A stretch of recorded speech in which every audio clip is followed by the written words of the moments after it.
Assalamualaikum warahmatullahi wabarakatuh. Waalaikumsalam. Waalaikumsalam warahmatullahi wabarakatuh. Waalaikumsalam Ya, warahmatullahi wabarakatuh. Waalaikumsalam warahmatullahi wabarakatuh, Pak. ya, ya. Waalaikumsalam. Dilanjut aja di presentasinya nanti seperti biasa ya. Nanti di sela-sela nanti saya akan presensinya. Dilanjut Febi sama Mala, dipersilakan. Assalamualaikum warahmatullahi wabarakatuh. Waalaikumsalam warahmatullahi Assalamualaikum wabarakatuh. warahmatullahi wabarakatuh.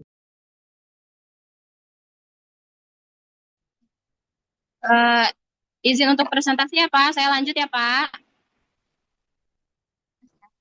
Febi lanjut Mala. Ya. Ya.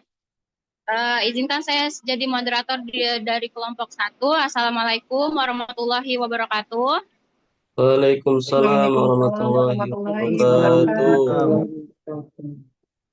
Kami dari kelompok 1 dengan judul pengantar ilmu sosial budaya dengan kajian ilmu sosial dan pendidikan. Kelompok saya terdiri dari saya sendiri, Febi Zakia Priyatni, dan Mala Khairani. Selanjutnya, presentasinya diawali dengan teman saya, Mbak Mala. Silakan presentasinya dimulai dari slide kedua. Terima kasih. Silakan, Kak. Baik, terima kasih Kak Febi. Assalamualaikum warahmatullahi wabarakatuh. Yang kami Waalaikumsalam. hormati, Waalaikumsalam warahmatullahi wabarakatuh. Dr. Rinovian Rais MM MPD serta rekan-rekan yang berbahagia. Selanjutnya kami hari ini akan presentasi tentang pengantar ilmu sosial dan budaya, yakni kajian ilmu-ilmu sosial dan pendidikan. Poin yang akan kami bahas adalah pengertian ilmu sosial dan budaya, hubungan ilmu sosial dan budaya dalam masyarakat, cabang-cabang ilmu sosial, serta peranan ilmu sosial budaya dalam pendidikan. Saya selanjutnya, Pak.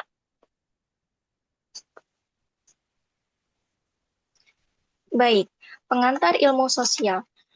Ilmu sosial merupakan cabang ilmu yang mempelajari berbagai aspek kehidupan manusia dalam hubungannya dengan masyarakat dan lingkungannya.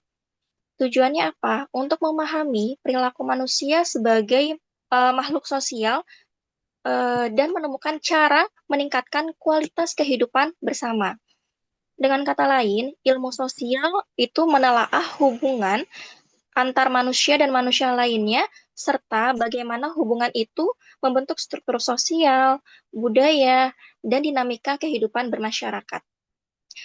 Saya akan bacakan pengertian ilmu sosial menurut para ahli. Yang pertama, menurut Kunchoro Ningrat, ilmu sosial itu mengkaji hubungan antar manusia dalam kelompok, lembaga, dan masyarakat yang saling berinteraksi satu sama lain. Menurut Surjono Sukamto, ilmu sosial adalah ilmu yang memusatkan perhatian pada aspek-aspek sosial dalam kehidupan manusia, seperti lembaga sosial, norma, dan interaksi sosial yang membentuk masyarakat. Kemudian, menurut Emil Durkheim, ilmu sosial adalah ilmu yang mempelajari fakta sosial, yaitu pola dan cara bertindak, berpikir, dan merasa yang berada di luar individu, tetapi memiliki kekuatan memaksa terhadapnya. Selanjutnya, menurut Paul B. Horton and Chester L. Hahn, ilmu sosial berfungsi untuk memahami dan menjelaskan hubungan sosial antar individu, kelompok, dan masyarakat secara ilmiah. Slide selanjutnya. Ilmu budaya. Ilmu budaya atau humaniora itu mempelajari nilai, norma, adat, dan hasil karya manusia yang membentuk identitas serta peradaban. Ilmu ini membantu manusia untuk memahami makna di balik tindakan, simbol, bahasa, dan tradisi yang ada di masyarakat. Berikut ilmu budaya menurut para ahli. Menurut Kulkon, budaya adalah cara hidup yang dikembangkan oleh suatu masyarakat dan diteruskan dari generasi ke generasi. Menurut Kunchoro Ningrat, ilmu budaya itu adalah ilmu yang mempelajari seluruh sistem gagasan, tindakan, dan hasil karya manusia dalam kehidupan masyarakat yang dijadikan milik diri manusia dengan belajar. Kemudian menurut Clyde Clark, E.B. Taylor, kebudayaan adalah keseluruhan kompleks yang mencakup pengetahuan, kepercayaan, seni, moral, hukum, dan adat istiadat, serta kemampuan lain yang diperoleh manusia sebagai anggota masyarakat. Kemudian menurut Herskovits dan Malinowski dalam Kunchuronningrat 1987 menyatakan bahwa kebudayaan berfungsi sebagai alat untuk mengatur perilaku manusia agar sesuai dengan nilai dan norma yang berlaku dalam masyarakat. Slide selanjutnya.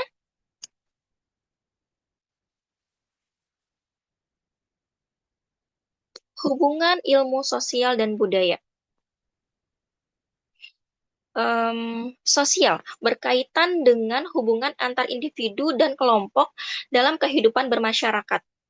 Sedangkan budaya itu mencakup nilai, norma, adat, dan cara hidup yang menjadi pedoman dalam hubungan sosial tersebut. Jadi dalam pengertian umum berarti sosial dan budaya memiliki hubungan yang sangat erat. Jadi kehidupan sosial tidak akan berjalan tanpa aturan dan nilai budaya. Sedangkan budaya itu hanya dapat hidup dan berkembang melalui interaksi sosial antar manusia. Di sini ada hubungan timbal balik antara sosial dan budaya.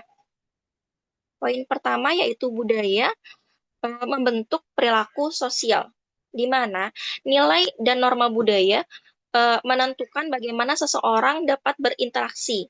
Contohnya seperti budaya sopan santun yang ada di Indonesia, membuat masyarakat terbiasa menghormati orang yang lebih tua. Kemudian poin kedua yaitu interaksi sosial melahirkan budaya baru. Jadi saat manusia berinteraksi dengan kelompok yang lain, itu akan terjadi asimilasi dan akulturasi budaya. Contohnya perpaduan budaya lokal dan modern dalam gaya hidup masyarakat urban. Poin ketiga yaitu budaya menjaga keteraturan sosial. Yakni nilai budaya seperti gotong royong, saling menghormati, saling menghargai, dan toleransi itu membantu menciptakan keharmonisan sosial. Poin selanjutnya, perubahan sosial mempengaruhi budaya. Ketika terjadi perubahan sosial, misalnya akibat teknologi atau globalisasi, maka budaya juga ikut berubah. Seperti perubahan cara berkomunikasi dari yang sebelumnya tatap muka, sekarang banyak menggunakan media digital. Jadi ilmu sosial sendiri menjelaskan pola interaksi dan struktur masyarakat, sedangkan ilmu budaya itu menjelaskan makna, nilai, dan ekspresi kehidupan manusia dalam struktur sosial tersebut. Begitu kaitan antara ilmu sosial dan ilmu budaya. Untuk selanjutnya akan dijelaskan oleh rekan kami, Saudara Pebi. Silahkan. Terima kasih Kak Mala. Saya lanjut untuk presentasinya. Dimulai dari cabang-cabang ilmu sosial. Cabang-cabang ilmu sosial terdiri dari 7 cabang. Yang pertama ada sosiologi. Sosiologi ini hubungan sosial dan struktur masyarakat. Kemudian juga ada antropologi. Antropologi itu budaya dan kebiasaan manusia. Lalu ada yang ketiga psikologi sosial, perilaku individu dalam konteks sosial. Yang keempat ada cabang ekonomi. Ekonomi ini produksi, distribusi, dan konsumsi. Kemudian ada ilmu politik, kekuasaan, dan pemerintahan. Dan yang keenam, geografi sosial, dan ruang dan lingkungan sosial. Yang terakhir, cabangnya itu ada sejarah sosial. Itu perkembangan masyarakat dari waktu ke waktu. Selanjutnya adalah peranan ilmu sosial dalam pendidikan. Apa saja peranannya? Yang pertama, itu ada nilai dan moral, kritis dan analitis, multikulturalisme, kreativitas sosial, dan identitas nasional.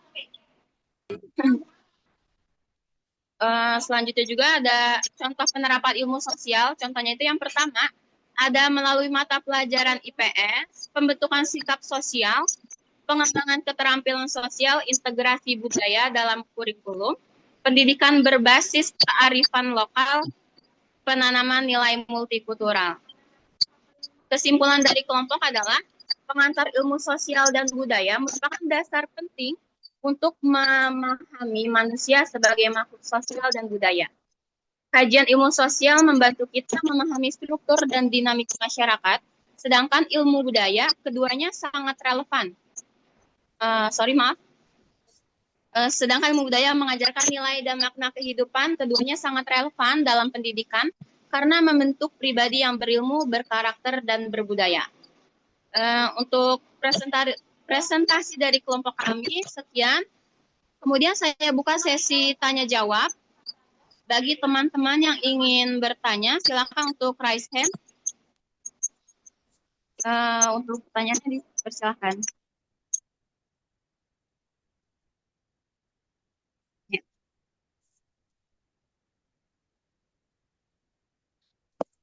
Untuk penanya yang Ya, mau untuk- bertanya, yang mau bertanya dipersilakan. Yang pertama ada dari Bapak Fahrudin Nurhali.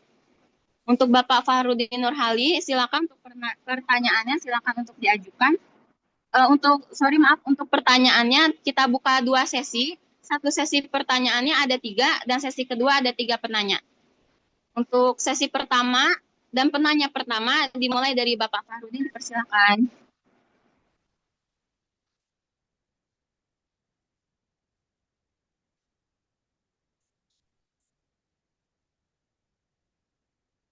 Mohon maaf Bapak Fahrudin Nurhali, mic-nya belum dibuka, belum nyala. Baik, terima kasih. Mungkin langsung saja. Nah, pendidikan karakter dan penguatan kearifan lokal pada prakteknya kan sering terabaikan ya. Nah, ditambah bullying yang sering terjadi atau dipertontonkan secara jelas lah oleh para siswa. Nah, baik di media sosial atau di yang lainnya gitu ya. Dan kalau bicara budaya bangsa, ada yang kalau bicara budaya bangsa yang ada di negara kita kan sangat beragam. Nah, pertanyaannya, apakah pendidikan di Indonesia sudah mencerminkan nilai-nilai budaya bangsa? Nah, itu pertanyaan. Terima kasih. Ya, baik Bapak Fahrudin, pertanyaannya tadi apakah pendidikan di Indonesia sudah mencerminkan nilai-nilai budaya bangsa ya? Baik Pak, untuk pertanyaannya kami tampung dulu. Silakan untuk 2 penanya di sesi pertama. Untuk Ibu Nurlinda dipersilakan pertanyaannya. Terima kasih. Assalamualaikum warahmatullahi wabarakatuh. Waalaikumsalam warahmatullahi wabarakatuh. Terkait dari materi yang dipaparkan tadi, yaitu mengenai pengantar ilmu sosial, budaya, kajian ilmu sosial, dan pendidikan. Nah, adapun pertanyaan yang saya ajukan yaitu, apa peran ilmu sosial budaya dalam memahami dinamika sosial budaya?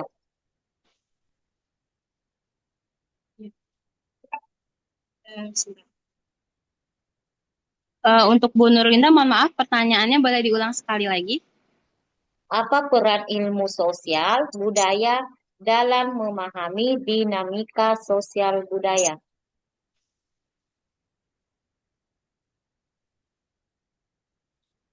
Baik Ibu Nurlinda, pertanyaannya saya ulang. Apa peran ilmu sosial budaya dalam memahami dinamika sosial budaya? Ya. Ya, terima kasih. Ya, baik Bu.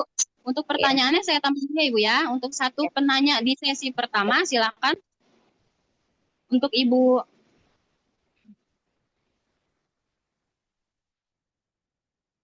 Ya, untuk Ibu Ayu, dipersilakan Ibu Ayu. Ya, terima kasih atas kesempatannya. Yang ingin saya tanyakan di sini, bagaimana peran guru sebagai agen sosial dalam menghadapi perubahan budaya siswa? Baik, inti pertanyaannya, bagaimana peran guru sebagai agen sosial dalam menghadapi perubahan budaya siswa? Budaya siswa. Ya. Ya. Baik, untuk sesi pertama kita tutup.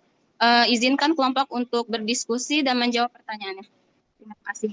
Untuk Mbak Mala, apakah ada pertanyaan yang bisa dijawab terlebih dahulu?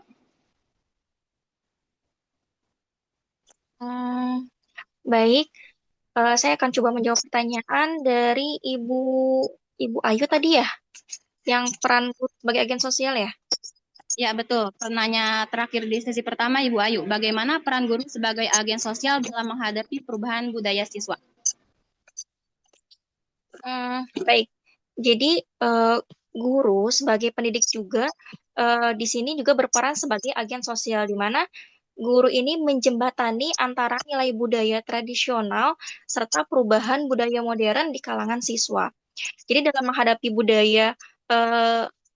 menghadapi perubahan budaya akibat modernisasi dan teknologi, baik teknologi maupun globalisasi, jadi guru itu perlu menjadi yang pertama adalah role model atau tauladan dalam berperilaku dan berbudaya. Guru mampu menunjukkan sikap menghargai perbedaan, terus beretika yang baik, dan menanamkan cinta tanah air. Dengan demikian, ketika siswa melihat tauladan dari guru yang seperti itu, tidak menutup kemungkinan siswa akan mengikuti teladan yang diberikan oleh gurunya. Yang kedua adalah guru perlu untuk mengajarkan siswa untuk berpikir kritis terhadap pengaruh budaya luar. Dengan membimbing siswa untuk berpikir kritis ini, guru menanamkan kesadaran bahwa budaya asing itu perlu disaring atau difilter dan tidak ditelan mentah-mentah begitu saja. Ketika ada sesuatu yang baik dari kebudayaan asing, kita ambil, tapi ketika ada hal yang tidak baik, jangan diambil. Selanjutnya, guru perlu menanamkan nilai moral, etika, dan kebangsaan dalam setiap mata pelajaran. Jadi selain akademik, guru juga menanamkan nilai-nilai dan nilai-nilai yang terkandung dalam setiap mata pelajaran, nilai-nilai kehidupan seperti moral, etika, dan kebangsaan agar siswa tidak melupakan hal tersebut. Selanjutnya, guru juga perlu mendorong siswa untuk mampu beradaptasi tanpa kehilangan jati diri dari budaya. Jadi, ajarkanlah anakmu sesuai dengan zamannya. Kita tidak bisa menutup mata dengan ya udah kita kolot dengan kehidupan yang sebelumnya, kita mengikuti masa yang sebelumnya, tapi kita pun mampu beradaptasi untuk mengikuti masa yang saat ini sedang kita lalui atau di masa yang akan datang, tetapi tetap mempertahankan jati diri dari budaya kita sendiri. Dengan demikian, guru tidak hanya sebagai pengajar, tapi juga pembimbing sosial dan pembentuk karakter budaya siswa dalam proses sosial di sekolahnya. Seperti itu mungkin. Baik, terima kasih Mbak Mala untuk penjelasan dari pertanyaan Ibu Ayu. Untuk teman yang lain ada yang mau menanggapi, dipersilahkan. Boleh sedikit menambahkan, Bu? Ya, baik, terima kasih Bu Hairani, dipersilahkan. Makasih atas kesempatannya. Jadi peran guru sebagai agen sosial dalam menghadapi perubahan budaya siswa, guru bukan hanya sebagai penyampai ilmu, tetapi juga sebagai agen sosial yang berperan menjaga, mengarahkan, dan mengembangkan nilai budaya agar tetap relevan dengan perubahan zaman. Nah, adapun peran guru diantaranya sebagai teladan nilai dan perilaku positif, baik sikap sehari-hari, komunikasi siswa dengan etis, penegakan aturan yang adil. Kemudian yang kedua, bagaimana guru menanamkan dan melestarikan nilai budaya, mengarahkan siswa dalam menghadapi perubahan sosial budaya, mengedukasi literasi digital dan media, menumbuhkan sikap toleransi dan keberagaman, menjadi mediator antara sekolah, keluarga, dan masyarakat. Kemudian, dalam hal ini guru berperan menyaring, mengarahkan, dan menyeimbangkan pengaruh budaya modern agar tetap selaras dengan nilai-nilai budaya bangsa. Terima kasih, Bu. Baik, terima kasih Ibu Hairani. Untuk penanya pada Ibu Ayu, apakah cukup dipahami dari kelompok dan tanggapan dari teman Ibu Hairani? Ya, terima kasih atas jawabannya. Saya sudah puas. Ya, baik, terima kasih. Selanjutnya saya akan menjawab pertanyaan dari Ibu Nurlinda. Pertanyaannya apa peran ilmu sosial budaya dalam memahami dinamika sosial budaya? Yang pertama itu dengan memahami perilaku dan pola interaksi sosial. Contohnya mengapa masyarakat di daerah tertentu lebih mengutamakan gotong royong dibanding individualisme.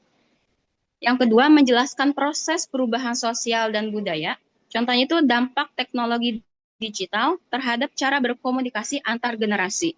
Yang ketiga, mendorong toleransi dan pemahaman antar budaya. Contohnya juga, studi antropologi budaya dapat membantu memahami adat dan tradisi lokal sehingga memperkuat integrasi sosial. Yang keempat, sebagai dasar pengambilan kebijakan sosial. Contohnya, riset sosial digunakan untuk merancang program pemberdayaan masyarakat desa. Yang terakhir, menganalisis identitas dan kearifan lokalnya. Contohnya itu seperti kajian budaya Jawa, Bugis, atau Papua membantu memahami nilai-nilai khas yang perlu dilestarikan di tengah globalisasi saat ini. Itu intinya kesimpulannya, peran utama ilmu sosial budaya adalah membantu kita memahami bagaimana manusia hidup bersama, berinteraksi, dan berubah dalam konteks sosial dan budaya, sehingga kita bisa menyesuaikan diri dan berkontribusi secara positif dalam kehidupan bermasyarakat dan dinamis. Seperti itu. Untuk teman yang lain bisa untuk menanggapi jawaban dari saya atau ada jawaban lain dari teman-teman, dipersilahkan. Izin Bu menambahkan. Ya, silakan Bapak Imron, terima kasih. Ya, beberapa contoh untuk peran ilmu sosial ya budaya dalam dinamika sosial budaya. Salah satunya yaitu yang saya tangkap ya, mengelola perbedaan dan konflik, karena pada dasarnya memang manusia itu lahir dengan perbedaan. Jadi peran ilmu sosial ini menjadi salah satu benteng penting dalam mengelola perbedaan dan konflik. Dan yang kedua itu salah satunya itu membangun identitas dan kesadaran, karena secara tidak langsung ketika ilmu sosial budaya itu dipelajari, itu dapat membantu individu dalam menghargai perbedaan, identitas, warisan, dan seterusnya. Ya. Dan yang ketiga itu ini juga mungkin sekarang sedang marak ya, karena informasi banyak sekali beredar. Jadi peran ilmu sosial salah satunya itu meningkatkan pemahaman kritis. Jadi ilmu sosial budaya ini dapat membantu masyarakat dalam memahami dan menyaring pengaruh dari luar, seperti gaya hidup, ya. Kemudian ada pola-pola baru dari luar, sehingga akibat dari globalisasi, sehingga kita sendiri, terutama yang belajar tentang ilmu sosial itu dapat menyaring atau memfilter budaya-budaya yang masuk secara tepat demi membangun kemajuan bangsa kita atau budaya kita. Seperti itu. Terima kasih, Bu. Terima kasih Bapak Imron untuk tanggapan dan tambahan jawabannya. Kepada Ibu Nurlinda, jawaban dari kelompok dan Pak Imron apakah sudah cukup menjawab? Terima kasih Pak Imron dengan Bu Devi sudah cukup ya atas jawaban. Ya, baik, terima kasih Bu Nurlinda. Selanjutnya penanya dari Bapak Fahrudin.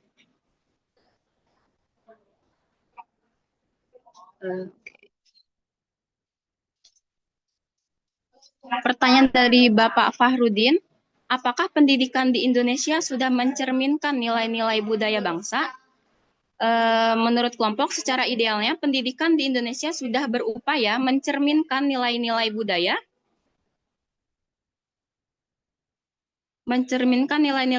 dan bangsa melalui kurikulum merdeka, pendidikan karakter, dan penguatan profil pelajar Pancasila. Namun, dalam praktiknya masih terdapat tantangan seperti pengaruh budaya asing, kesenjangan kualitas pendidikan, dan kurangnya penerapan nilai-nilai budaya di lingkungan sekolah.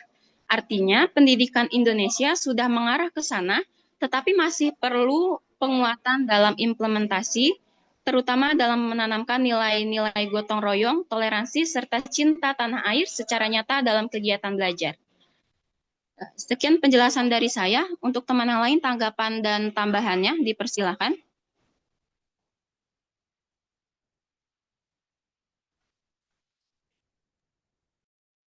Eh, bisa sedikit menambahkan, Bu?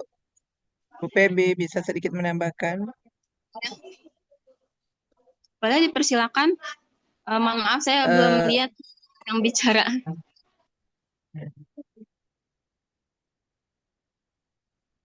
eh, Pendidikan di Indonesia sudah mencerminkan nilai-nilai budaya bangsa seperti yang sudah dijelaskan tadi oleh Ibu Pebi ya, bahwa sudah mencerminkan tapi sepenuhnya belum. Karena pendidikan Indonesia hingga saat ini masih mengintegrasikan berbagai nilai budaya bangsa seperti religiusitas, gotong royong, kesopanan, dan tata krama. Nah, selain itu ada juga kurikulum Merdeka Belajar yang berusaha menekankan seperti yang dijelaskan tadi profil Pancasila. Nah, namun ada beberapa tantangan yang masih terjadi yaitu dengan globalisasi dan teknologi sering menyebabkan pergeseran nilai budaya. Terus proses pembelajaran kadang masih terfokus akademik, kurang pada pembentukan karakter. Nah, budaya lokal juga kadang kurang diangkat dalam bahan ajar. Jadi pendidikan Indonesia pada prinsipnya sudah mencerminkan nilai-nilai budaya bangsa, tetapi perlu penguatan agar nilai budaya tidak sekedar wacana, melainkan benar-benar tertanam dalam perilaku siswa. Terima kasih, Bu Pebi. Ya. Dan terima kasih Ibu Hairani untuk tambahan penjelasannya. Untuk Bapak Fahru, apakah jawaban dari kelompok dan Ibu Hairani cukup menjawab dari pertanyaan Bapak? Terima kasih, cukup menjawab. Ya, baik. Terima kasih Bapak Fahru. Selanjutnya saya buka sesi kedua untuk pertanyaan pertama di sesi kedua. Dipersilakan untuk Kak Rizal pertanyaannya. Ya, Mbak Pebi, terima kasih. Pertanyaan saya tadi ada tuh di grup chat. Apa hubungan ilmu sosial dengan geografi sosial? Ya. Saya presensi dulu ya semua. Assalamualaikum. Ya. Ya, baik. Untuk pertanyaan saya tunda dulu. Silakan untuk Bapak Rais presentasinya. Terima kasih, Ya. Pak. Soeharto ada Soeharto. Soeharto. Soeharto. Soeharto ada nggak? Oh. Ada Pak, tapi saya kayak suara lagi bermasalah Pak. Hadir Pak. Ada itu Pak. Ini Pak. Hadir Pak, hadir. Oke. Tes. Rosna. Hadir, Pak.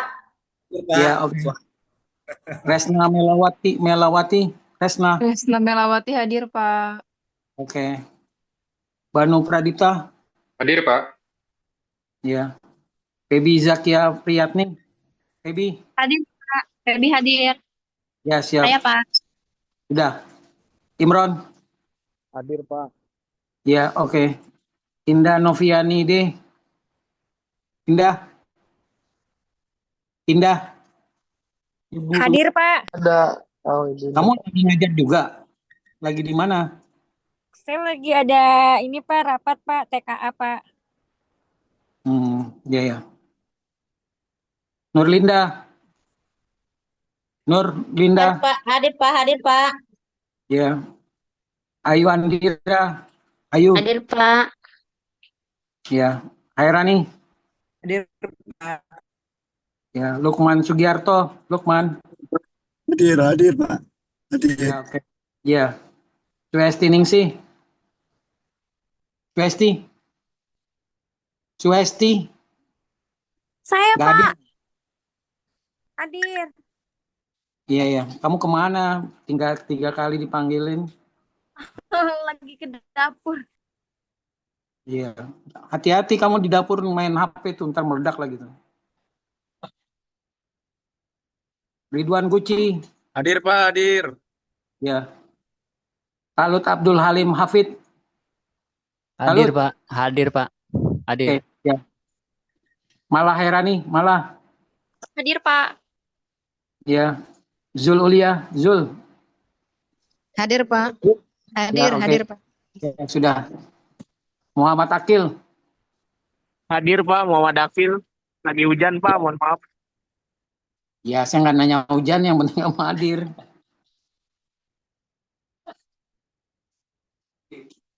Julfil Kardin. Hadir Pak. Ya. Lukman. Pak, Lukman. hadir Pak, hadir. Hadir Pak, hadir. Kamu kemana? Panggilin sampai saya berteriak. Muhammad Ini Pak, buka itu. Muhammad Yudri. Hadir Pak. Ya, oke. Hadir. Ya, sudah. Rizal Ismi, Rizal. Hadir. Ya. Rahmat Agung Rizky Effendi. Hadir Pak. Hadir. Ya. Oke. Karisa Fitria. Karisa. Hadir, Pak. Hadir. Ya, sudah. Fahrudin Nurhali, Fahrudin. Hadir Pak, hadir. Ya, sudah. Necin Sunaria, Necin. Hadir Dok. Ya. Apa Desi. namanya jenis pelatihannya? Hadir, Dok. Desi. Oke. Hadir. Sudah. Iqbal Faisal. Hadir Pak. Ya, Muslihuddin. Hadir Pak, hadir. Oke. Ahmad Zainuri. Ahmad Zainuri. Kursiawati sakit nih, tadi ngirim di grup ya. Pak Zainuri tadi ada, Pak. sakit. Iya, dia dibilang lagi tugas luar deh. Oke, Pak. Tapi saya nggak absen ini, bilangin aja sama dia tuh. Siap. Alvin Adil Ilyasa. Alvin. Hadir Pak. Hadir. Iya, Fatma Zulaila. Hadir, Pak. Hadir. Ya. Hadir. Oke, semua dilanjut. Yang mau bertanya, yang mau menambahkan materi ini dipersilakan. Nanti setelah kira-kira kalau sudah 3 ini boleh nanti diinikan ya. Saya nambahkan. Dilanjut, yang mau bertanya, yang mau menambahkan lagi, persilakan. Baik, dipersilakan. Terima kasih Bapak Rais. Dipersilakan untuk penanya lainnya. Sebelumnya saya ulang dulu ya pertanyaan dari Kak Rizal. Tadi pertanyaannya, apa hubungan ilmu sosial dengan geografi sosial? Ya. Betul, Mbak Bebe. Ya. Baik, terima kasih. Selanjutnya untuk penanya kedua di sesi kedua. Dipersilakan untuk Kak Rosna. Baik, terima kasih.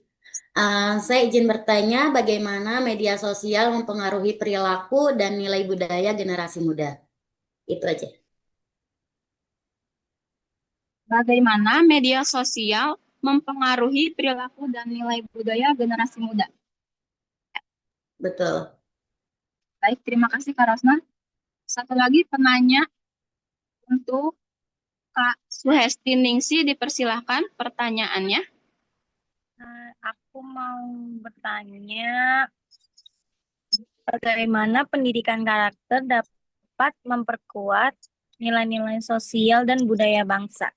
Itu aja.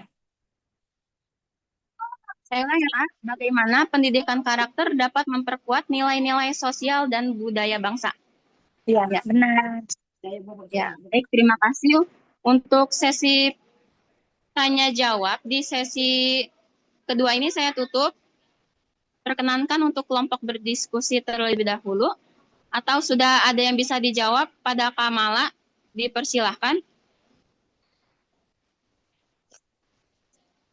Boleh Kak Febi, saya coba jawab pertanyaan dari Asrizal tentang apa hubungan ilmu sosial dengan geografi sosial. Jadi ilmu sosial itu kan mempelajari tentang perilaku, interaksi dan masyarakat. Sedangkan geografi sosial itu cabang dari ilmu sosial yang fokus pada hubungan antar manusia dan ruang. Jadi wilayah tempat di mana mereka hidup. Keduanya itu saling berkaitan karena geografi sosial menganalisis bagaimana faktor, lokasi, lingkungan, dan kondisi geografis atau kondisi alam mempengaruhi kehidupan sosial, seperti pola permukiman, pekerjaan, budaya, serta interaksi antar kelompok masyarakat.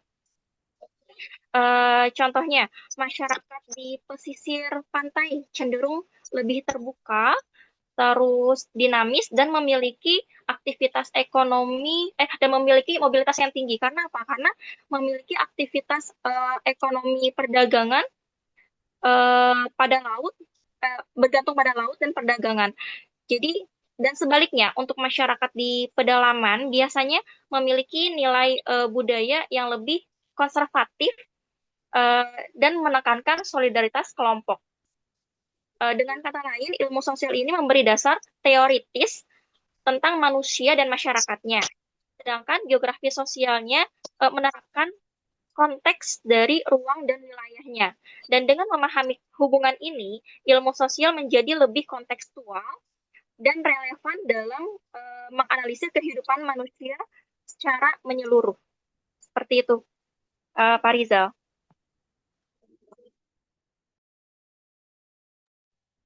Baik, Baik, Mbak terima Mala. kasih. Terima kasih, Mbak Mala. Pertanyaannya cukup berarti ya, Pak Rizal, jawabannya. Cukup dengan Atau penjelasannya. lagi mau menambah?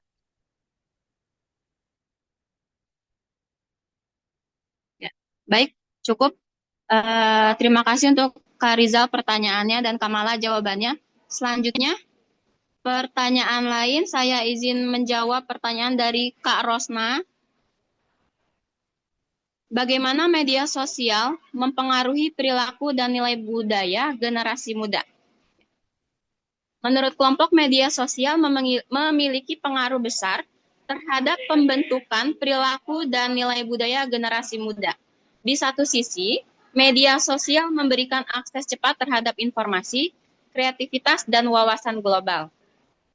Namun, di sisi lain juga, media sosial juga dapat menimbulkan perubahan perilaku seperti menurunnya interaksi langsung, konsumtif terhadap tren, dan melemahnya nilai sopan santun. Budaya lokal kadang tergeser oleh budaya populer global. Oleh karena itu, penting bagi generasi muda untuk memiliki literasi digital dan kesadaran budaya. Kenapa? Agar mampu menggunakan media sosial secara bijak tanpa kehilangan jati diri bangsa. Jadi istilahnya memfilterasi lagi budaya yang masuk ke negara kita atau budaya kita masing-masing. Gitu. Untuk teman-teman lainnya ada tanggapan atau jawaban lainnya dipersilahkan.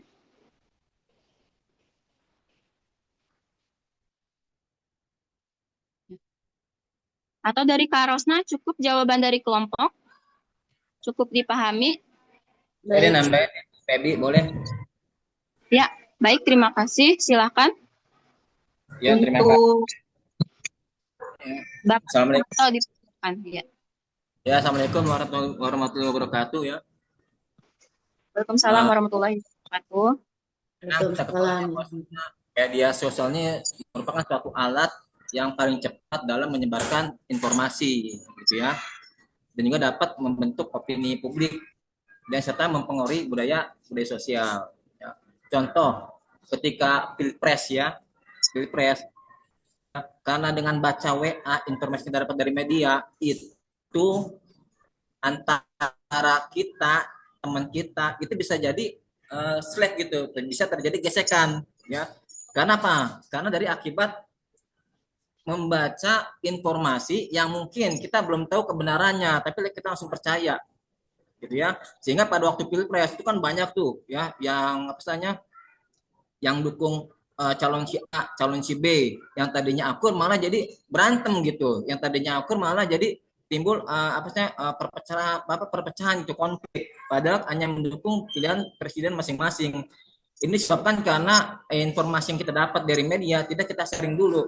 Jadi memang bahwasanya informasi yang lewat media ini dapat mempengaruhi perilaku budaya masyarakat yang tadinya akur, jadi kan timbul konflik, timbul perpecahan gitu antara mendukung calon si A masih calon B, akhirnya nggak akur. Padahal tuh sama-sama temen ya, sama-sama keluarga, tapi beda pandangan, beda prinsip. Karena informasi yang didapat dari media itu tidak disaring dulu oleh kita. Jadi kesimpulannya bahwasanya media sosial ini sangat mempengaruhi perubahan perilaku di masyarakat. Jika kita tidak bisa memfilternya, kita tidak pandai mencari referensinya benarnya, maka kita akan menjadi korban informasi yang hoax gitu, karena kita tidak tahu kebenarannya. Terus yang berikutnya, yang kedua, bahwasanya memang penyebaran di media sosial ya dapat mempengaruhi nilai-nilai cara berpikir kita tuh, tentang isu-isu politik, isu-isu agama dan sebagainya ya. Kadang kita mudah terpancing ya jika ada seseorang mengangkat isu agama atau isu politik dan sebagainya ya, mungkin karena keterbatasan pengetahuan kita sehingga kita dapat mencerna informasi yang kita dapat, sehingga timbulnya gesekan-gesekan di antara kita. Jadi memang pengaruh media sosial sangat berpengaruh sekali terhadap perilaku budaya masyarakat. Terima kasih Bu Febi. Pak Soeharto, terima kasih untuk tambahan jawabannya. Untuk Kak Rosna, apakah jawabannya cukup dipahami dari Pak Soeharto dan saya tadi? Baik, terima kasih Pak Soeharto dan Kak Febi atas jawabannya. Ya, baik. Terima kasih Kak Rosna untuk pertanyaannya juga. Selanjutnya, pertanyaan dari Kak Hesti. Kamala, apakah ada jawaban yang bisa dipaparkan? Boleh, Kak Febi? Silakan Kamala. Terima kasih. Baik, pertanyaan dari Kak Hesti adalah bagaimana pendidikan karakter dapat memperkuat nilai-nilai sosial dan budaya bangsa. Jadi pendidikan karakter itu kan proses penanaman nilai-nilai moral, etika, dan budi pekerti yang sesuai dengan jati diri bangsa. Melalui pendidikan karakter ini, peserta didik diajarkan nilai-nilai sosial seperti kejujuran, tanggung jawab, kerjasama, gotong royong, juga toleransi. Nilai-nilai tersebut sejatinya tuh bersumber dari budaya bangsa Indonesia yang berlandaskan Pancasila. Dengan menanamkan pendidikan karakter, terutama di sekolah, generasi muda tidak hanya menjadi cerdas secara intelektual saja, tetapi juga memiliki sikap yang menjunjung tinggi moral dan budaya bangsa. Hal ini dapat memperkuat identitas sosial serta menjaga keutuhan masyarakat di tengah tantangan globalisasi dan pengaruh budaya asing. Jadi dengan pendidikan karakter diharapkan peserta didik mampu menyesuaikan diri dengan tantangan modernisasi tanpa kehilangan identitas bangsa. Seperti itu. Baik, terima kasih Kamala untuk jawabannya. Kak Hesti, apakah cukup dipahami atau dari teman lain ada yang mau menanggapi? Dipersilahkan.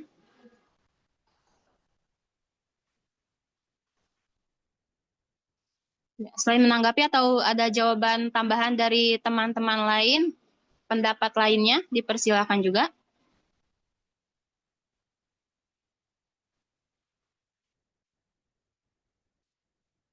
Baik, jika tidak ada, apakah dari Kak Suhesti Ningsih cukup dipahami, Kak? Ya, cukup. Makasih, Kamala, Febi. Baik, terima kasih Kak Hesti. Selanjutnya, untuk sesi tanya-jawab, presentasi dari kelompok sekian. Saya tutup dari kelompok 1. Wassalamualaikum warahmatullahi wabarakatuh. Dan sebelumnya, saya serahkan untuk mata kuliah hari ini, saya serahkan pada Bapak Rais. Terima kasih Bapak Rais. Ya, udah semua ya? Ya, sudah Pak. Halo? Alhamdulillah sudah ya? jawab semua. Saya pakai headset kadang-kadang takut nggak bisa ini gitu. Kedengeran kan semua? Ya, kedengaran Pak. Kedengeran Pak. Kedengaran Pak. Ya, jadi pada intinya ya, kalau sosial budaya itu kita kan sebagai makhluk yang sosial, artinya bermasyarakat ya. Kita nggak bisa hidup sendiri gitu. Nah, di situ yang inti utamanya kita harus bersosialisasi, berbudaya, semua adab-adab yang kita lakukan supaya bisa menjadi hal-hal yang bisa lebih baik lagi gitu. Makanya di sini diajarkan bagaimana kita pendidikan lintas budaya, lintas sosial, lintas negara, terus lintas etnis, ras, dan semua itu yang mengajarkan kita supaya bisa lebih baik lagi. Nah, bagaimana sih kalau pendidikan karakter? Nah, pendidikan karakter ini kan kalau kita punya karakter masing-masing, kita kan beda nih. Nah, bagaimana kalau misalnya disatukan gitu? Misalnya contohnya ya, kalau kayak di Jawa Barat kan dulu ada misalnya macam-macam, ada yang kenakalan remaja, dia berantem, tawuran, atau yang terjadi hal-hal yang bersifat negatif dalam pola pikirnya gitu. Nah, makanya di dalam setiap ada anak-anak yang tadi negatif, yang tawuran, yang sering mabuk-mabukan, anak-anak sekolah, yang terutama anak-anak SMA ya, atau anak-anak SMP. Nah, itu sekarang kan udah bagus tuh, supaya pendidikan bisa berkarakter yang sama, apa akhirnya digembleng gitu. Digembleng ya, ditaruh di tempat latihan militer. Kan kalau di militer kan otomatis jiwanya udah ini gitu, udah mau nggak mau kan harus bagus gitu, digembleng. Jadi diratakan semua gitu. Dari yang makan, pola tidur, pola belajar yang tadi nggak sama, disamakan gitu, supaya nanti pas nanti keluar dari barak militer, itu dia bisa menyesuaikan diri dengan hasil dari didikan dari militer itu gitu. Ya minimal jangan setelah dia keluar jangan galak-galak kayak militer lah, minimal yang diambil bagaimana sih di dalam pendidikan karakter di kemiliteran itu gitu. Jadi bagus ya gitu. Jadi kalau kita supaya sebenarnya bisa aja sih kalau tanpa di militer cuman dikasih kita supaya bisa lebih baik lagi, kita bisa lihat kita dikasih terus lah pendidikan kita gitu. Tapi kalau karena ini yang tadi udah terlalu, anak-anak tadi udah terlalu benar-benar minus dia didikannya, makanya dia ditaruh di barak gitu. Contohnya sekarang kemarin-kemarin di Angkatan Darat gitu, di Jawa Barat. Nah, kemarin ini yang saya lihat di Marinir gitu ya, termasuk si Egi. Kan saya juga bermedia sosial. Nah, ini kaitannya dengan tadi anak muda ya, yang sering bermedia sosial, yang ini. Tadi benar tuh kayak Pak Soeharto bilang itu juga. Jadi bermedia sosial itu sebenarnya tergantung kita dari sudut pandang mana gitu. Kita mau ambil gitu, bermedia sosial. Apakah kita kayak saya nih, saya kan juga bermain media sosial juga cuman hanya mau kita melihat sesuatu gitu, supaya nanti bisa dilihat gitu. Bagaimana kita melakukan media sosial tersebut, bisa kita mau aktif mau apapun juga gitu ya di situ ya. Saya juga punya kayak semacam nanti nih di kita belajar ini kan nanti hasilnya ditaruh di YouTube gitu. Ditaruh di YouTube supaya orang bisa nonton, semua mahasiswa atau orang-orang lain bisa lihat gitu. Yang penting dari sisi positifnya gitu, supaya nanti bisa dilihat oleh masyarakat. Karena kenapa? Dengan kita internet ini, adanya internet atau media sosial, kita saling berinteraksi. Jadi kayak apapun juga ya, dengan adanya internet bisa lebih mudah gitu. Kamu mau klik, mau pergi kemanapun juga ke seluruh dunia, udah tinggal klik cari aja di internet, baik dari Google atau Chrome dan media sosial lainnya. Itu yang ini ya, yang bisa kita lakukan gitu. Nah, kayak saya dulu waktu masih kuliah, kayak semacam dulu kan dibilang katanya dunia ini ada bulat, padahal kalau kata sekarang dunia ini flat, datar gitu, jadi sama semua bisa terjangkau. Dengan adanya kayak ada salah satu judul itu dari Amerika nulis bahwa dunia ini is flat gitu, the world is flat, datar dunia. Dulu kan kalau dianggap dunia itu bulat, sekarang dimanapun kita datar, karena dari Indonesia mau ke Amerika ya kita datarnya, walaupun di sana mau tinggi mau anggap datar sama gitu. karena kejangkauan internet itu sama semua, bisa kemanapun juga gitu. Dan juga di situ kita bisa melihat apapun yang kita mau gitu. Kayak kamu lagi belajar begini kan, dengan adanya kita belajar Zoom begini, bisa kamu ada di mana, 32 mahasiswa ini ada di mana, disatukan dengan media platform Zoom ini gitu. Itulah makanya kita nih semakin dekat gitu. Udah sama juga kalau lagi tatap muka di kelas kita gitu. Nah, ini media ininya di Zoom gitu, tatap mukanya. Gitu. Jadi pada intinya kalau kita sebagai bermedia sosial, kita utamakan yang positif, jangan yang kita lihat yang negatif atau membuat hal-hal yang tidak menyenangkan gitu. Itu kan karena di dalam media sosial ini apapun ada gitu. Apapun juga ada, karena tadi udah orang banyak mengakses dan menyebarluaskan berita-berita ini juga udah langsung cepat gitu. Itu yang kita harus hati-hati terhadap semua media sosial. Nah, makanya kenapa saya juga setiap kita pembelajaran minta di-record, hasil recordnya dikirim ke saya. Ini supaya nanti kita bisa kita sebarluaskan ke YouTube atau kemanapun juga gitu. Itu yang bisa ini kan gitu. Nah, makanya saya mengharapkan semua berbijaklah dalam bermedia sosial supaya kita bisa beradaptasi dengan siapapun juga gitu ya. Jadi ini ya. Nah, sama nih, jadi jawaban yang nomor 1 dari ilmu sosial dengan geografi sama nih. Jadi kalau kita geografi sosialnya yang tadi saya sebutkan, lintas budaya, lintas negara, lintas daerah, lintas ras, suku, agama, dan lain-lain. Nah, itu yang kita anggap geografi, supaya di orang manapun juga kita, ini kayak sekarang saya belajar, dimanapun juga bisa terjangkau gitu, ya kan? Ada orang Sulawesi, ada orang di mana lagi nih, yang Jakarta sini gitu. Gitu ya. Jadi gampang gitu. Nah, ini yang tadi saya udah juga menjawab masalah pendidikan karakter. Semua ini juga bisa mempercepat hubungan kita dengan baik gitu.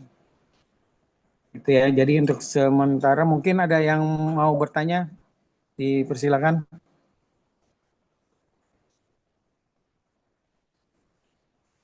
Prof. Ya, Assalamualaikum Pak. Ya, silakan Pak Ahmad. Kamu dari mana aja Pak Jainuri? Saya panggilin, Iya, kamu nggak ada. Ini sinyalnya, telat. Pak. Tapi katanya kamu lagi, Sinyalnya. Kamu keseringan begitu Pak Jainuri? Iya Pak, saya dapat tugas luar kota mulu Pak. Ya, ini sekarang lagi santai nih pakai kaos. Iya Pak, ini lagi nggak santai juga Pak. Ini lagi di radio Pak, ngecek. Iya, artinya kan ya kita sebenarnya kayak begini. Makanya kita juga buat ini Pak Jainuri gitu. Ya Pak. Gitu ya. Iya Pak, saya berusaha Pak, saya beli kartu Pak. Iya, kamu memang posisinya ada di mana? Saya di kaki Gunung Burangrang Pak sekarang. Burangrang di mana? Purwakarta Pak. Oh, masih ini Pak. Kalau masih sinyal masih di Pulau Jawa mah masih aman Pak. Karena kita tapi kemarin. Hilang, Pak. Tapi hilang-hilangan di sini Pak sinyalnya. Iya, ini buktinya bisa juga ini. Iya, beli kartu Pak tadi. Iya, harus diusahakan. Paling kamu kan seminggu sekali belajar nih Pak Jainuri. Siap Pak. Biar ini Pak Jainuri ya. Oke, nanti saya presensinya saya tulis, karena tadi saya tidak, presensinya saya anggap kosong tadi. Kamu mau bertanya? Iya Pak, maaf ya Pak sekali lagi. Iya Pak, silakan. saya mau menanyakan presensi aja Pak. Terima kasih ya Pak. Apa? Saya ingin mempertanyakan presensi aja Pak. Iya, kamu juga jangan karena saya juga melihat anak-anak yang aktif, kayak yang mana yang kameranya dimatikan, yang itu kayak itu. Saya kadang-kadang suka ngeliat di partisipan gitu. Gitu ya. Ada yang mau bertanya nggak?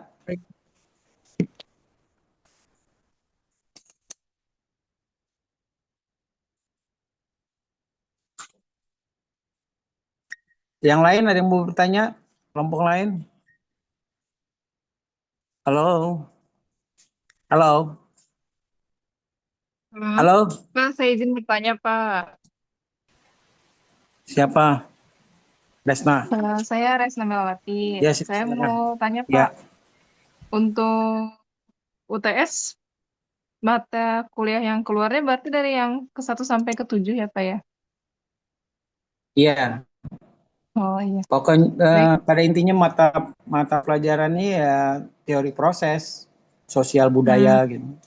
Pokoknya nggak terlepas dari sosial budaya, multikulturalisme, kayak itulah pokoknya seputaran ini. Pendidikan lintas budaya, sosial budaya, Oh iya. termasuk pendidikan karakter bagian dari yang tadi kayak semua itu, teori prosesnya. Gitu. Jadi jangan lupa jangan sampai pas saya beri nilai di kolom penilaian terjegal dengan ada pertanyaan dari tata usaha gitu. Saya nggak bisa menilai. Kan biasanya ujiannya Sabtu ya? Kalau nggak salah ya? Tanggal 1 ya? Halo? Tanggal 1 ya ujiannya? Apa tanggal 31? Hari Sabtu, Pak. Iya, Pak, tanggal Hari 1, Sabtu. tanggal 2. Sabtu. Ya, tanggal 1. 1. Ya, 1 November. Itu biasanya kan ujiannya tuh daring. Biasanya kan 1 kali 24 jam tuh. Jadi Rijal nanti digabungin aja Jal kalau misalnya itu ada langsung masuk ke LMS atau itu Jal. Apa Pak? Digabung. Bukannya sendiri. Enggak, maksud saya ya itu nanti kan dari TU tuh. Kayaknya ada di LMS, jawabnya di LMS juga kalau nggak salah ya? Ya, jawab di LMS juga. Oke, ya. Oke, berarti nggak perlu ngasih ke saya Jal ya? Iya, betul. Kalau ayo ya benar-benar. Iya.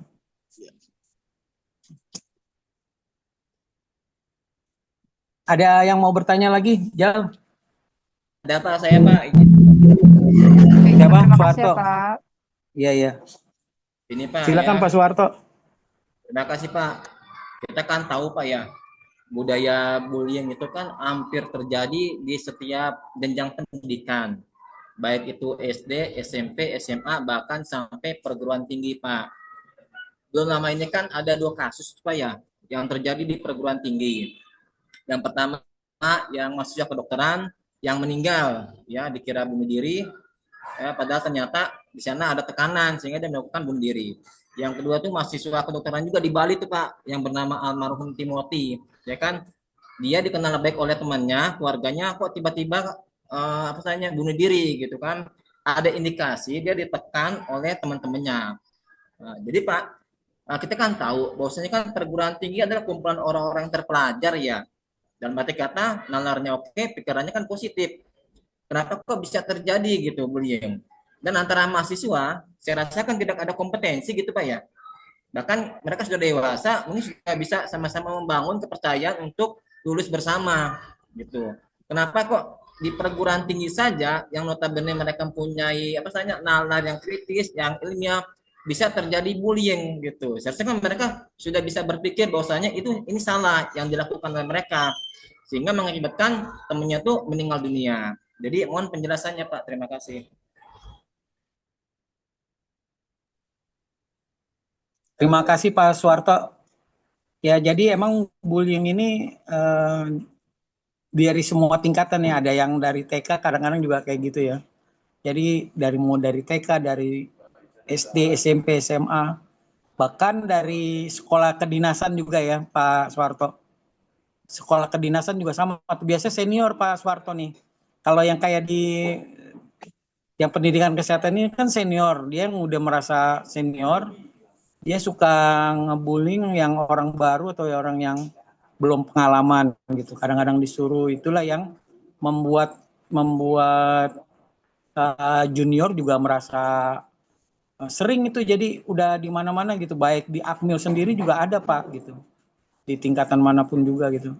Nah tapi jangan sampai memang kalau sudah meresahkan dan udah sampai ada yang meninggal, ini udah ranah kriminal Pak. Kalau ada yang kayak di kemarin yang di Bali atau sekolah-sekolah kesehatan lain, kadang-kadang kan, atau kita ada anak yang sudah lulus S1 yang udah jadi dokter, dia mau praktek di tempat salah satu rumah sakit, ya dia kan harus koas atau kayak gimana kan gitu kan.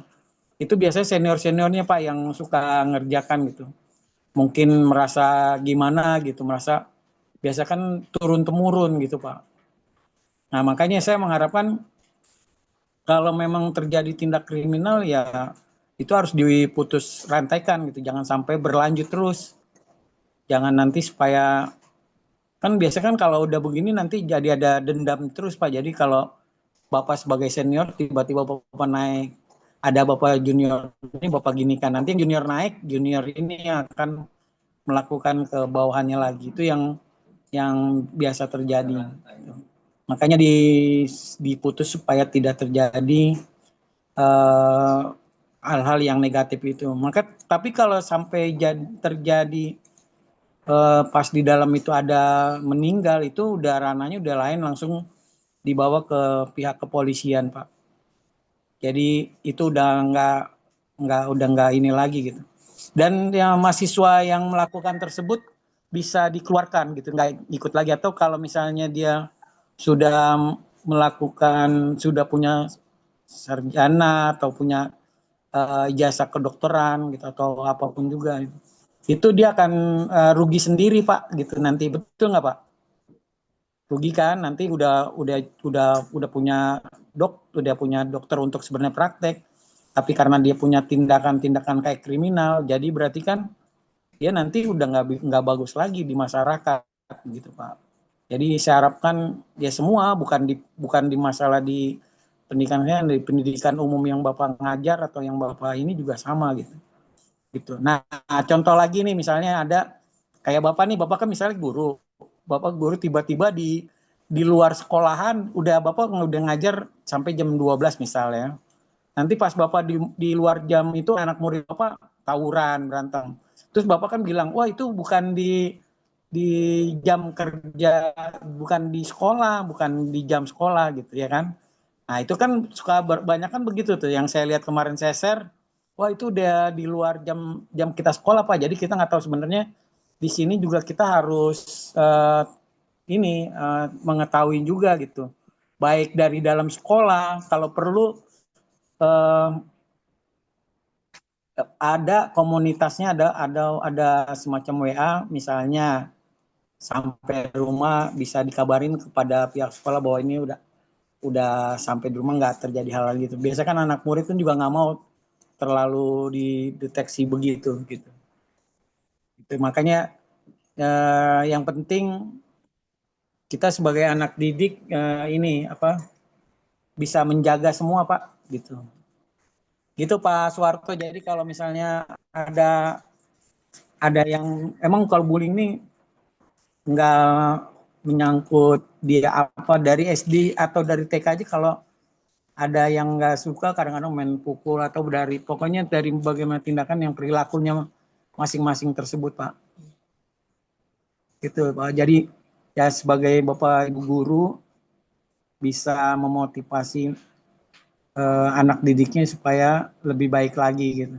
Makanya diingatkan terus gitu, supaya dia jangan terjadi berperilaku yang aneh-aneh atau yang tidak diinginkan gitu. Gitu Pak. Jadi tadi contoh yang Pak Suwarto juga yang masalah di Pilpres yang dengan bermedia sosial, Bapak berada di kelompok 1, kelompok 2, kelompok 3, sering terjadi tidak mengenakan gitu ya, saling menjelekan. Nah itulah makanya di media sosial itu ya kita harus berbijak gitu loh Pak. Jadi jangan sampai kita juga menjelek-jelekan juga gitu. Bapak kemarin misalnya di kelompok 2, Bapak ngejelekin kelompok 1. Nah itu sebenarnya jangan juga gitu ya, biarin aja gitu. Jadi ya Bapak ya kalau emang urusannya di kelompok dua aja gitu. Jangan sampai Bapak menyebarkan fitnah, hoax atau apa dan lain-lain. Itulah makanya bermedia sosial yang baik dan benar gitu. Jadi jangan sampai menjelek-jelekan itu kan memang untuk menarik perhatian ya begitu mungkin. Tapi kan kadang-kadang ada orang yang pintar, kita nggak mau juga gitu, nggak mau mengikuti hal-hal tersebut gitu.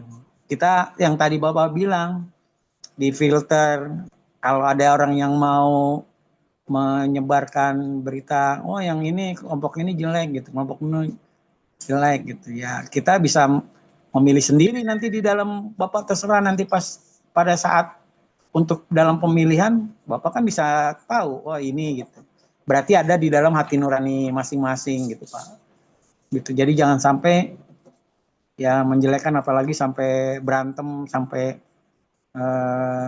dilihat oleh siapapun juga gitu. Gitu Pak. Makanya Bapak harus berbijak gitu. Pak Banu, Pak. Ya, silakan Pak Banu.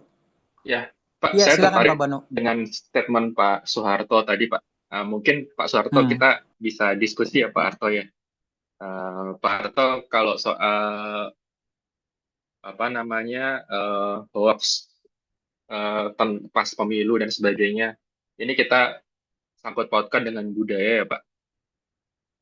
Itu kan latar belakang dari hoax dan sebagainya itu kan mau nggak mau kita harus melihat dari Indonesia tuh menerapkan apa ya sistem demokrasi ya.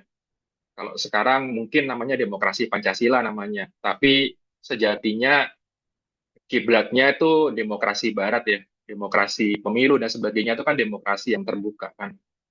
Nah, menurut Bapak nih adanya hoax dan sebagainya, kemudian Indonesia sempat dikatakan terpecah belah gara-gara apa namanya politik partisipan, kemudian politik apa namanya hoax dan sebagainya itu akibat dari Indonesia ini memang budayanya tidak sesuai dengan demokrasi, atau mungkin dibalik ya Pak, demokrasi kita yang dianut sekarang ini tidak sesuai dengan budaya Indonesia, mengingat Indonesia kan latar belakangnya kebanyakan kerajaan ya Pak.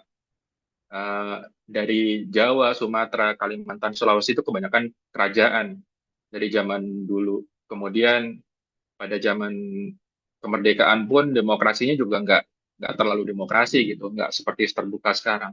Atau memang rakyatnya belum siap untuk demokrasi seperti ini, Pak, sebetulnya. Menurut Pak Harto gimana nih? Tadi yang mengemukakan isu hoax dan sebagainya saat pemilu. Jadi sebetulnya demokrasi ini nggak cocok dengan budaya Indonesia, atau sebetulnya rakyat Indonesia aja yang belum siap untuk itu, Pak. Terima kasih, Pak. Terima kasih. Ya, memang sih saya akui pribadi Pak Banu ya, saya akui memang di negara kita, khususnya masyarakat ini sudah ada pergeseran nilai-nilai budaya Indonesia sendiri gitu, ya. Jadi nilai-nilai luhur itu sudah mulai bergeser kepada nilai-nilai individualis. Ya mungkin karena faktor ekonomi ya, dan juga faktor pergaulan masyarakat modern yang ada di kota. Sehingga yang dulunya ada rasa toleransi ini sudah tidak ada. Yang dulunya ada rasa kekeluargaan mulai berkurang, ya. Ini mungkin karena faktor-faktor budaya dari luar gitu ya. Karena kan hampir tiap hari kita dipertontonkan dengan film-film yang dari barat ya, dan dari kita sendiri tidak mencerminkan karakter budaya Indonesia sendiri gitu. Yang paling parahnya waktu kampanye itu Pak Banu ya, anak murid saya itu hampir setiap hari datang, Prabowo, apaan lo? Gue ini Anies. Nah begitu, hampir tiap hari tuh mereka gontok-gontokan di kelas, ribut-ributan di kelas gara-gara pilpres.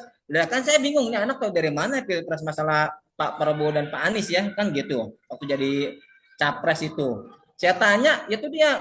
Karena mereka nonton berita di televisi, terus mereka lihat di YouTube, mereka lihat di medsos gitu, yang secara tidak langsung mereka tidak bisa cerna, mereka telan mentah-mentah gitu, sehingga hampir tiap hari itu udah mereka yang kubu Prabowo sama Anies sudah main kata-kataan aja tuh kan. Saya udah berusaha tiap hari memperingati, nggak mempan gitu, akhirnya saya arahkan, kamu boleh milih tapi jangan kata-kataan tuh, baru mereka terima itu ya. Jadi Kalau kita langsung nggak boleh, mereka tetap anak-anak ya, pasti kalau kita larang mereka akan melakukan. Ya, akhirnya kalau kita arahkan, kalian boleh milih Prabowo, kalian boleh milih Anies, tapi jangan saling menjatuhkan. Mereka menerima itu, mereka akhirnya mau berdamai, berjalan dan sebagainya.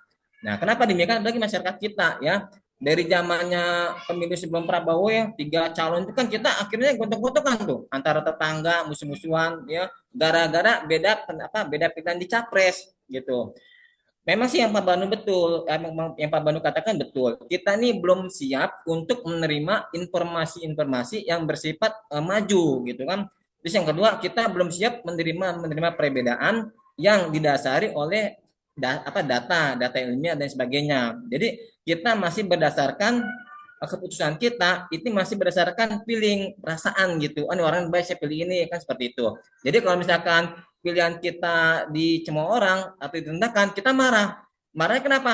Karena memang dasar kita milih dia itu karena berbasis perasaan, intuisi ya. Nah, seperti itu. Sehingga muncullah konflik-konflik. Jadi masyarakat Indonesia sekarang ini memang dalam mengambil keputusan, dalam berpikir masih didasari oleh perasaan, bukan didasari oleh logika nalaria ilmiah. Ini yang saya pahami Pak Banu. Terima kasih Pak Banu.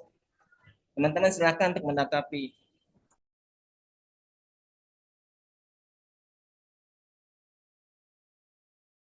Ya, saya pikir kayak begitu Pak Banu yang tadi itu. Jadi yang tadi diuraikan oleh Pak Soeharto ya begitulah adanya gitu Pak Banu. Makanya kita yang penting kalau kita bermedia sosial, berbijaklah kita dalam bermedia sosial gitu. Itu yang lebih penting semuanya. Jangan sampai kita saling tadi gontok-gontokan gara-gara hal-hal tersebut. Makanya kita di sini demokrasi kita memang masih belum bisa kayak kalau Amerika mungkin udah 1 abad lebih, udah berapa abad. Jadi dia bisa inilah, walaupun juga masih ada juga mungkin yang masih ada gontok-gontokan di antara. Kalau di Amerika kan partai cuma 2, Republik sama Demokrat, udah ketahuan. Jadi ya mau nggak mau dia udah 2. Tapi kalau di sini kan terlalu banyak, akhirnya terlalu banyak yang nggak bisa. Di Amerika tuh partai banyak Pak, sama seperti Indonesia, mereka multi partai. Ya, yang untuk calon presidennya cuma mereka yang hanya yang besar hanya 2 itu. Ya, yang buat memajukan presiden hanya 2, Republik atau Demokrat. Bebas Pak, kan? Bahkan independen bisa nulis sendiri Pak, namanya sendiri. Sekarang ya. Ya, tapi yang saya lihat Amerika yang sampai saat ini yang untuk dimajukan cuma 2, coba kemarin. Bebas Pak, Amerika itu multi partai, multi calon Pak, bahkan nulis nama sendiri aja boleh di kertas suara Pak, kalau mau ngajuin diri. Memang kenapa jadi kelihatan ada 2? Ya, emang yang terbesar itu 2 itu Pak memang. Iya, jadi kayak kemarin kan yang satu kayak Joe Biden maju ini kan kemarin Kamala Harris dari partai ini. Nah, makanya yang penting di situ walaupun memang kelihatan banyak, tapi yang pada intinya cuma 2, Republik dan Demokrat yang kalau di Amerika. Kalau kita kan udah ketahuan jelas tuh. Yang siapa, kita di sini tinggal 8 partai nih. Kemarin ada 9 termasuk P3 sudah karena nggak parlemen threshold kurang dari 4 makanya hilang. Nah sekarang kan tinggal 8 terakhir sampai PAN lah gitu kan, dari 1 PDI, Gerindra, Golkar, terus PKB, Nasdem, PKS, terus Demokrat sama PAN. Nah sekarang ini besok nih nanti rencana kan 2029 tidak, jadi siapapun juga misalnya ada mau nyalon nih, ada cuman untuk DPR RI cuman 1-2 orang bisa nanti gitu, karena udah dibebasin oleh Mahkamah Konstitusi gitu. Jadi nggak sampai ini juga gitu. Kayak kemarin kan buktinya sebenarnya contohnya di Jakarta Barat, Utara dan Kepulauan Seribu, sebenarnya dia 1 kursi, saya ambil contoh dia Natalie Grace ya. Dia udah lebih kalau ditotalin sama Natalie Grace-nya aja per orangnya 170.000. Terus dia 1 partai itu bisa dapat 250.000 kan. Artinya kan 1 kursi lebih itu sebenarnya. Tapi kemarin 2024 dia hilang aja gitu. Natalie Grace nggak masuk karena partainya nggak masuk. gitu. Akhirnya gitu. Tapi nanti rencana 2029 misalnya karena udah nggak diinikan lagi, jadi bisa nanti Pak Banu gitu. Jadi walaupun kayak Natal Idris, walaupun dia lihat udah bisa mencukupi 1 kursi, nama orang itu bisa gitu. Partainya nggak perlu mau partainya berapa persen gitu. Jadi nggak ada ini. Gitu. Makanya nanti juga saling berlomba-lomba untuk mencari, kayak sekarang nanti kan kayak bikin figur kayak banyak artis kemarin, akhirnya sekarang artis-artis pada kena masalah juga yang kayak kemarin gitu. Nah itu yang salah. Nanti juga sama Yusril katanya pengen diinikan juga, pengen di sharing lagi bagaimana nih artis gitu. Jadi sebenarnya artis juga sih sebenarnya nggak apa-apa juga.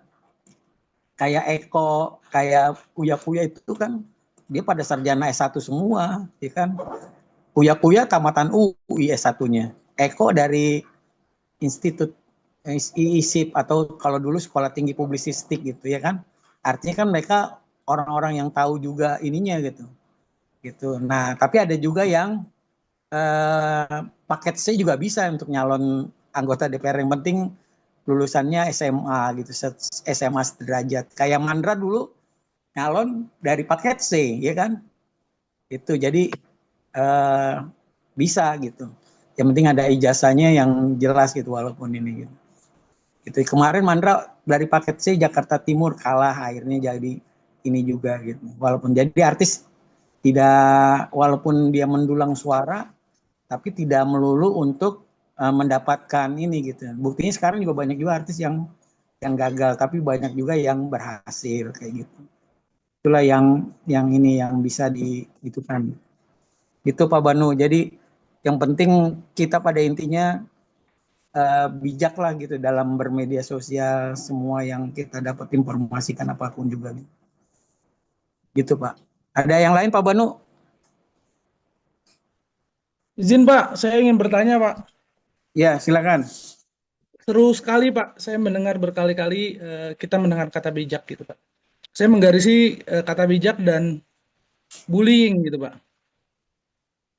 Pada dasarnya gini, kalau saya sih dari sekitar saya dan menurut pandangan saya, kadang kita merasa bahwasannya ini adalah bullying dan orang ini adalah membuli dan lain-lain. Padahal pada sesekali kita juga pernah merasakan kita lah pelaku bullying gitu kan, di hal-hal tertentu gitu. Nah maka itu dalam hal ini dengan kata bijak yang Bapak bisa gariskan, atau ada riset gitu Pak yang Bapak bisa dalihkan mengenai bijak dan kata bullying ini gitu Pak, dipahami gitu Pak, atau bagaimana Pak?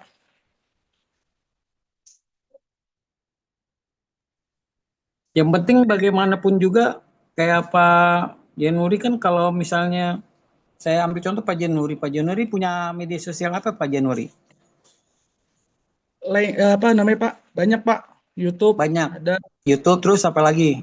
Nah, Instagram, jadi kayak ID.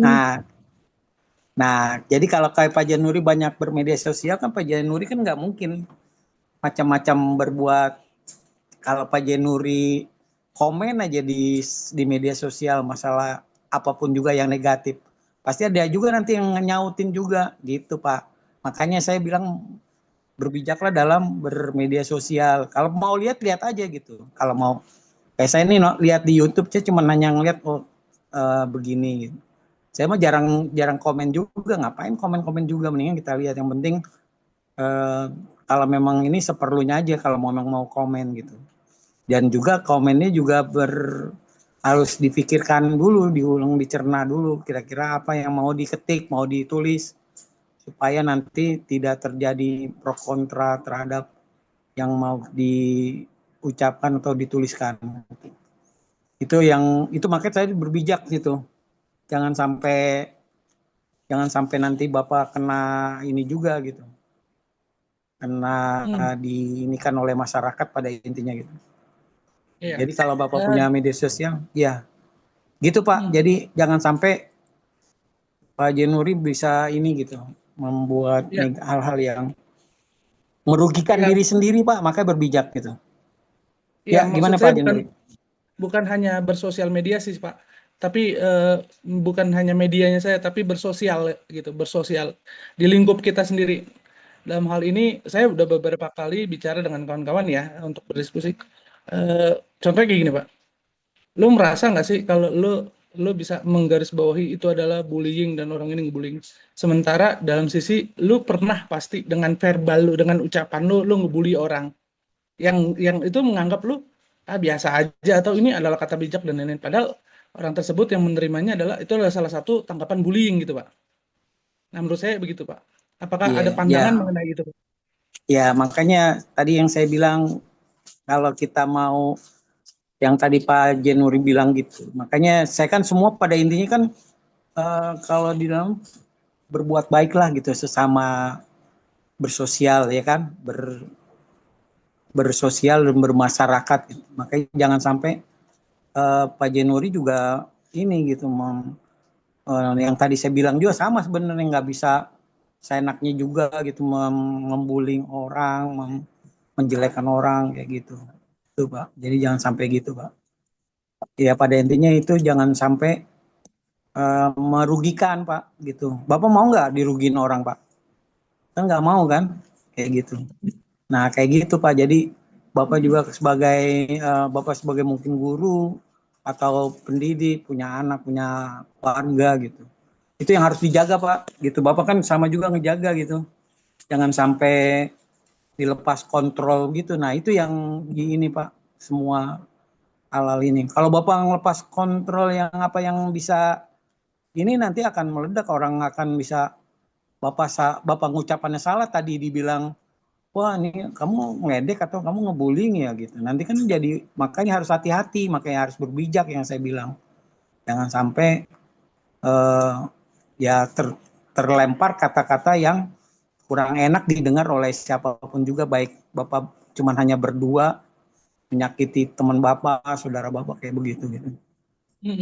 Iya. Gitu. Jadi rada bingung juga Pak dengan gaya dan kulturnya orang Indonesia gitu Pak ya.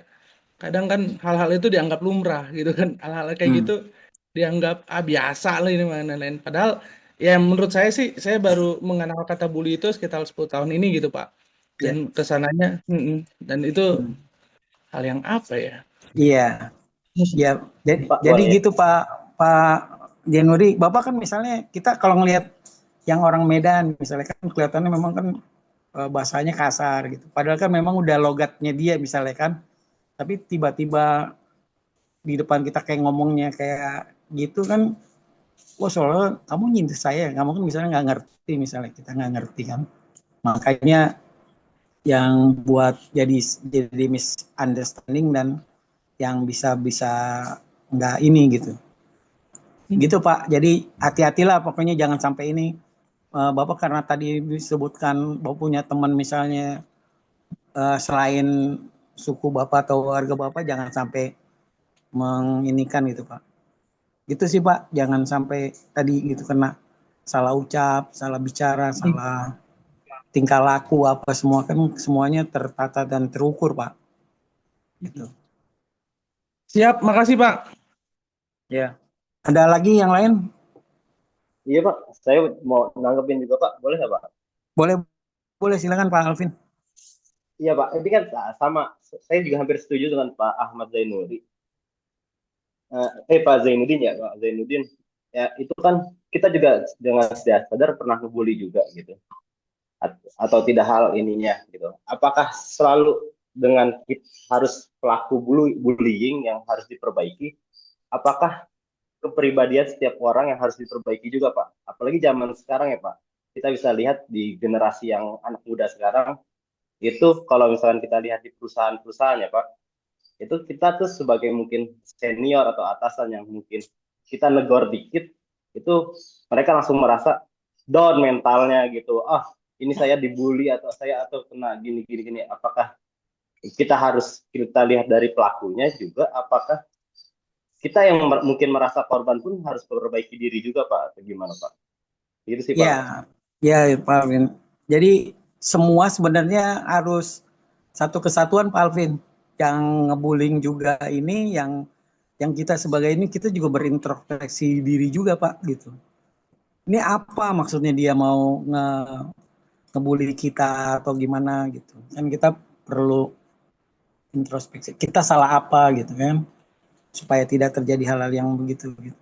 Makanya semua baik yang mau ngebully atau punya atasan gitu.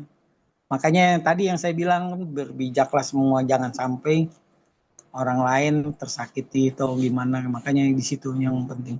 Psikologi kita Pak yang penting tuh, psikologi yang ini. Jadi kalau saya bilang kalau Bapak mau ini tingkatkan aja sebenarnya Pak dari IQ Bapak boleh pinter tinggi, emosinya jangan sampai tertinggi juga gitu. Kalau kita punya emosi tinggi jangan sampai gitu.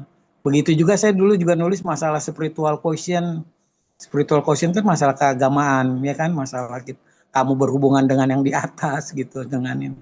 Nah, di situ bagaimana keseimbangan IQ, EQ dan SQ itu harus seimbang semua, Pak. Kalau misalnya IQ kita mau tinggi lebih bagus, kita mau lebih dari 100-an ke atas bagus, emosi kita juga jangan terlalu ditinggiin, jangan kita jadi orang pemarah atau kita bisa kalau bisa jadi meredam emosi kita, jangan sampai marah-marah. Nah, kalau spiritual Bapak boleh tingkatkan tinggi tuh, setinggi-tingginya Bapak. Kalau agama Islam sampai semua yang kita lakukan kayak gitu, Pak. Berbuat baik, berbijak, dan jangan sampai ini gitu. Itu yang lebih penting. Jadi antara IQ, EQ, dan SQ itu harus sama gitu. Jadi supaya nanti kita yang dua ditinggikan, IQ sama SQ, yang emosional nggak boleh tinggikan karena kalau kita marah-marah terus kita nggak akan ini juga gitu. Itu Pak, jadi harus ada balancing supaya bisa ini. Ada lagi yang mau bertanya? Saya Pak, mohon maaf Pak, Lukman. Siapa? Pak. Iya, silakan. Lukman Pak. Ya, begini. Silakan. Tadi apa yang disampaikan oleh Pak Alvin berarti kita si pembuli dan yang dibully atau korban kayaknya saya kurang sepakat deh kalau si korban ini harus bisa merubah. Justru kesalahan di sini adalah si pembuli.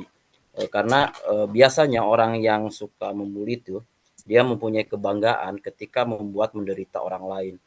Karena dia tidak bisa menerima faktor atau karakter perbedaan antara temannya, karena kita tidak bisa memaksakan orang lain harus sama dengan kita, karena penyebab bullying ini kan bukan hanya dari bentuk fisik. Soalnya begini, ketika ada orang lain yang lebih rendah ekonominya dibanding dia bisa menyebabkan terjadinya pembulian di situ, atau dari karakter bentuk sifat orangnya tersebut bisa juga menjadikan sebab pembulian. Jadi kalau kita harus merubah orang tersebut, si korban ini ya tidak bisa, karena setiap karakter manusia itu berbeda-beda.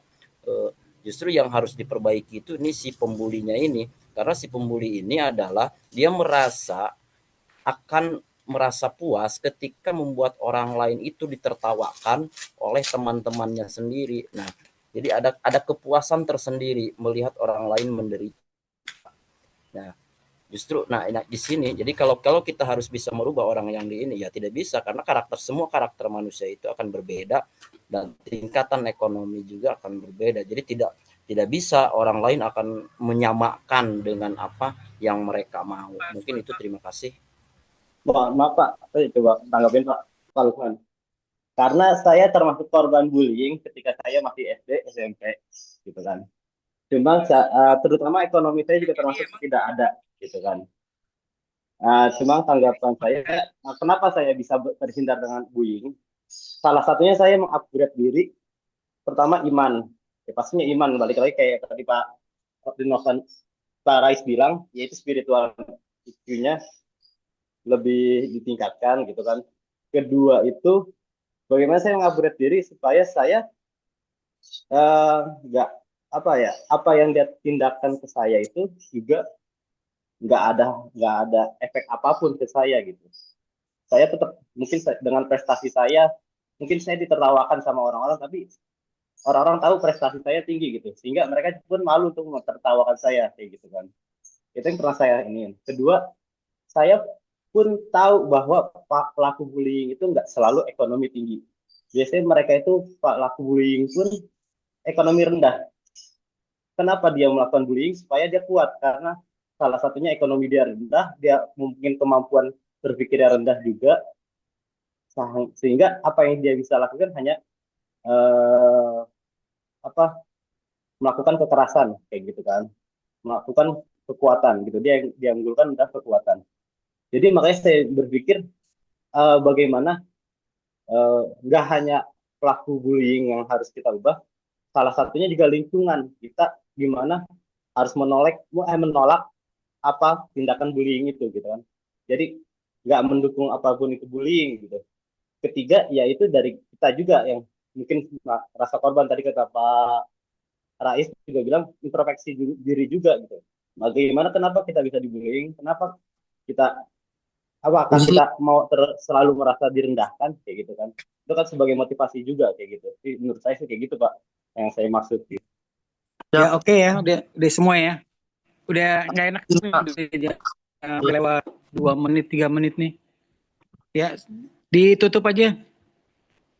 Ditutup udah 3 menit nih. Nanti materi dosen yang lain akan masuk nih. Nanti kalau mau kita diskusi di luar ini boleh ya. Dipersilakan Bu, siapa tadi yang presentasi? Mbak Mala, Mbak Febi. Ya, silakan Mbak Mala, Mbak Febi. Ya, baik. Sudah Terima kasih Bapak Rais dan teman-teman semua. Sekian dari kelompok kami. Wassalamualaikum warahmatullahi wabarakatuh. Waalaikumsalam warahmatullahi wabarakatuh. Terima kasih semua telah mengikuti materi hari ini. Semoga sehat-sehat selalu dan bisa mengikuti materi semua sampai minggu depan ujian tengah semester. Taufiq wal hidayah. Assalamualaikum warahmatullahi wabarakatuh. Waalaikumsalam. Keluar ya, izin pamit keluar. Oke.